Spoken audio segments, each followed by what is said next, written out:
We also had a 32-year-old Mitchell Tate Reed in Little Rock, Arkansas, who at 4 a.m. in the morning rammed his car into a brand new Ten Commandments monument. And I was just going to say how old this monument was, and I'll say it right here. Reed plowed his vehicle into a 6-foot-tall Ten Commandments monument and knocked it over less than 24 hours after it was installed on Tuesday on the Arkansas Capitol grounds in Little Rock. A Facebook Live video from a user named Michael Reed is shot from inside a vehicle when the driver shouts freedom and drives towards the monument. The clip ends after the vehicle hits the monument. So let's take a look at pay special attention to his freedom yell. In trials and challenges and the oh my goodness. Freedom!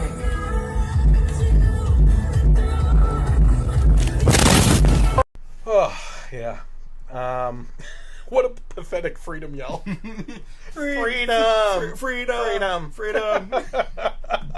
I would have. Someone never saw Braveheart. Maybe his freedom yell should have been more like this. Would you be willing to trade all the days from this day to that for one chance, just one chance, to come back here and tell our enemies that they may take our lives, but they'll never take our freedom? So Mike read my mind. I did not know he had that queued that up. was going to be not at all.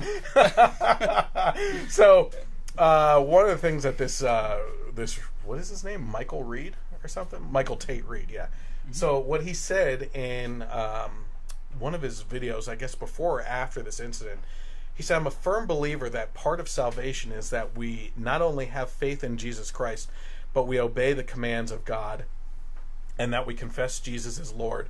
But one thing I do not support is a violation of our constitutional right to have the freedom that's guaranteed to us, that guarantees us a separation of church and state, said Reed. Now, like most people, Reed has been failed by the public education system because that's what a lot of people think. They, I love running into people that say, well, separation of church and state, freedom. Yeah. But the fact is, if you ever run into someone like that, the best thing to do is say, do you have a smartphone? Please look for the Constitution or the Declaration of Independence. I'll give you even 2 choices there. And find separation of church and state for me. And read what it has to say. Because number one, they're not going to find it. Mm-hmm. Because it's not in there. Yep. And most people don't even know what the separation of church and state is in reflection of. So do you know? I thought I know, but now I'm not sure. Well, that's okay. That's okay. I did go to public school. Yeah. Well, here's the thing. If you're not a person that cries about separation of church and state, then you shouldn't be held responsible to know what it is, right? Yeah. But the people that are saying separation of church and state should at least know the context of which it's used. So I'll give a little history lesson real quick here for you. So the separation of church and state is a cry back to when Thomas Jefferson was president and the Danbury Baptist Church in Connecticut.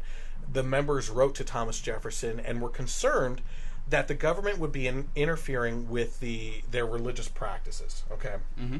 So I don't have the letter from the Danbury Baptists to the president, but the Library of Congress does have the original copy of the Thomas Jefferson letter from himself as president back to the Danbury Baptists, which is really important because if you were to happen to look this up, I got into an argument probably about a decade ago now with a liberal who I was friends with that I did a write-up when I had my blog, The Generation Y Conservative, writing about this, and she said, what you're saying isn't true. I found the letter online, and this is what it actually says. There are fake versions of this letter from Thomas Jefferson floating around the internet, rewritten to more closely resemble the fact that Thomas Jefferson wanted religion to stay out of politics, but that's not the case. And the best way to find out the truth, which matters more than agenda, is to actually go to the Library of Congress and even on their website and bring up this letter, okay? So I'm going to read you this letter pretty quickly here to go over this because I think it's very important for all of us to know so that you don't, even if you're a liberal, okay? even if you're a liberal that believes that the separation of church and state really does come down to that religion should be kept out of politics, at least know where this is coming from. I believe that that's important. So I don't want people to live in ignorance. I don't want you to live in ignorance. You know, and you're a friend, you're a Republican, you're conservative, or whatever have you, whatever you want to claim. So this is Thomas Jefferson's. Give me 1 second here. Okay, this is Thomas Jefferson's response to the Danbury Baptists. Gentlemen, I have to read this in the most scholarly way possible because it's very different time, very different way of speaking and everything. It's almost an art, really. The affectionate sentiments of esteem and approbation which you are so good as to express towards me on behalf of the Danbury Baptist Association give me the highest satisfaction. My duties dictate a faithful and zealous pursuit of the interest of my constituents, and in proportion as they are persuaded of my fidelity to those duties, the discharge of them becomes more and more pleasing. Believing with you that religion is a matter which lies solely between man and his God, that he owes account to none other for his faith or his worship, that the legitimate powers of government reach actions only and not opinions, I contemplate with sovereign reverence that act of the whole American people which declare that their legislators should, quote, make no law respecting an establishment of religion or prohibiting the free exercise thereof, thus building a wall of separation between church and state. Adhering to this expression of the supreme will of the nation in behalf of the rights of conscience, I shall see with my sincere satisfaction the progress of those sentiments which tend to restore to man all his natural rights, convinced he has no natural right in opposition to his social duties. I reciprocate your kind prayers for the protection and blessing of the common Father and Creator of man, and tender you for yourselves and your religious association assurances of my high respect and esteem. Thomas Jefferson, written January 1st, 1802. So, number one... Someone clearly didn't have a hangover after New Year's. I will say that. Yeah, seriously. He was very lucid. So, a couple things to take away from this. When there's any argument made that the Founding Fathers were not religious men, the last line here is, I reciprocate your kind prayers for the protection and blessing of the common Father and Creator of man. Okay? So, that's one thing. The other thing I would say in regards to specifically that is tell anyone that says that to go down to Washington, D.C. and tour the monuments, because almost every single one has quotes etched by the Founding Fathers. In almost every single monument mentions God. Okay? They were very godly people. Number two, what this letter is, and you can look it up and evaluate it more on your own. Now, I will tell you that that the line, believing with you that religion is a matter which lies solely between man and his God, and the wall between church and state, sounds like there should be a complete separation. What I would actually encourage you to do is take a closer look at this letter, because what he's actually saying is an assurance on behalf of his presidential office that at no point in time will the governments and actions of those in Washington, D.C. or Philadelphia possibly at this time. I don't know that exact date when Philadelphia was the capital of the colonies and everything, is an assurance that the government will not intrude on the religious practices and freedom of practices of the religious in any way, shape, or form, unless, of course, and this isn't mentioned here, but it goes without saying, that leads to someone being harmed or abused, right? If there's sacrifices of people being made by a certain religion, obviously the government's going to step in to do that. But when you look over this information here, it's an assurance on behalf of the President Thomas Jefferson, that the government will not interfere in religious practices. So I think that's a very important thing to understand, where this gentleman, Mr. Reed, who ran into the Ten Commandments, said that there's a separation of church and state, and is probably one of those people that in school learned that this is a constitutional thing, which is absolutely incorrect. So I thought I would clear that up. I'm enlightened. Yeah, there you go. Because I'm a person of faith, but I also do, like, always kind of held to the idea of separation of church and state, not for any like righteous reasons, but more so just I kind of feel like that idea was always kind of one of the things that kept us out of internal holy civil wars for decades and decades, like other countries kind of experience. You know what I mean? Right. So even though there are certain things that I believe in, I understand the point of view of not having those things in public, like especially government buildings, like a park. A public park is something I feel like there's levels of leniency. You know what I mean? Okay. But even so, reacting the way this guy did, it's completely unacceptable. You know? I mean, if you have a grievance, there's the right ways to go about things too. A couple things again in regards to specifically what we just got done talking about. There are quotes, and honestly, I forgot which founding father said this, but in regards to the argument on religion being used in politics, there are founding fathers, or at least one, that said it would be ridiculous to consider that religion would not play a part in politics, because as a nation that was founded through Judeo-Christian values, the morals and principles woven into those values are inherent in the policies that we create, because they are for the protection of and caring of our citizens. Yep. You know, it's unlike the type of instances that you would see with other more dangerous, violent religions with, I'll just be honest, Sharia law versus our Constitution, right? Which a lot of people are fighting for, even in countries that have their own laws, that their Sharia law would supersede the country's law itself. So that being said, yeah, it's out there. Yeah. The founding fathers quotes, I encourage you to look into them because they're fascinating men. Oh my God! I mean, it's great. It's unbelievable the future-proof knowledge that they had. Oh, it was amazing. At that time to come up with these ideas and how the country would run, that over 200 years later are still work. You know what I mean? And everything that's kind of like built in to prevent a downfall of an empire. You know what I mean? Yep. So they're unbelievable. I would also encourage you to look into how the founding fathers specifically wrote the Constitution to end slavery, although they were slave owners themselves.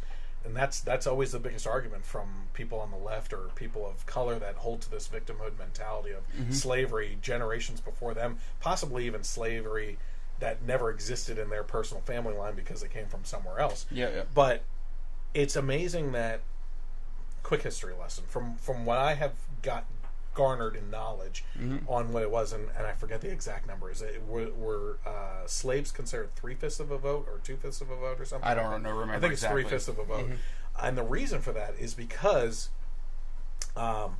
in the South, where obviously at that point in time the land was mainly used for crops and plantations and everything, there was a heavy population of slavery versus what slaves would have been owned in the North, right?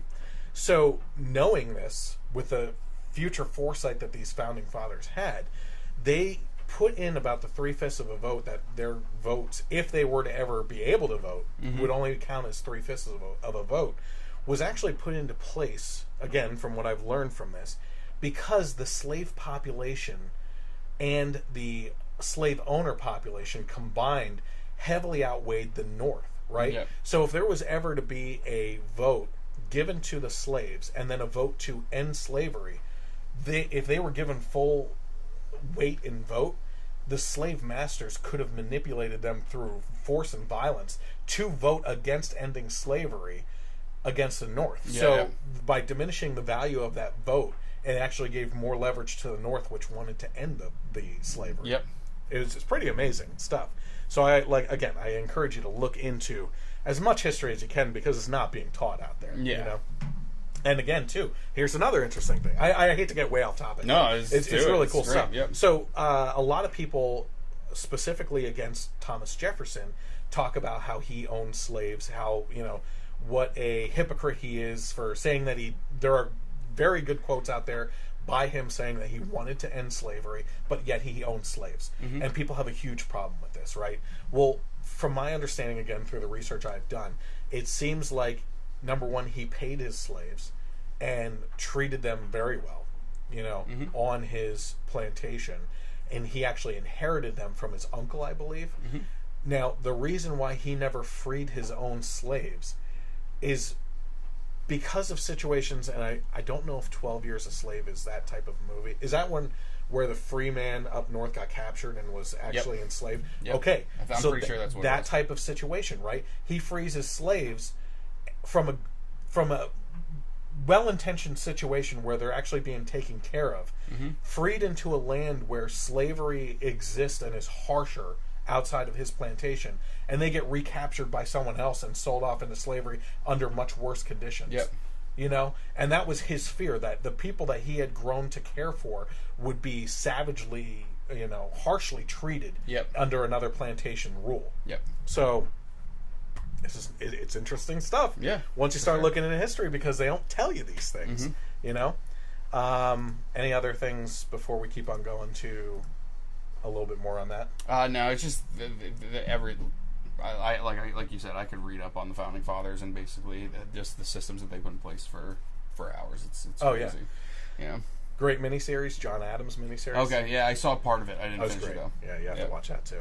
All of the separation issues aside with this Reed character, what exactly does Reed take issue with on the Ten Commandments monument? Is it honoring your parents, not killing people, not committing adultery, not coveting others' belongings, or not stealing or lying? If this guy is of clear mind and a good person, which I am led to believe he is not, then like most people, I would assume that almost all good people agree with at least 60% of what the commandments stand for. Okay? It's the other 40% that lead these extremist wackos that protest it in all forms to remove it from public buildings, that act like if they or their children walk past them and read the first 4 commandments, they will be hypnotized or magically indoctrinated into becoming a Christian. One can only hope.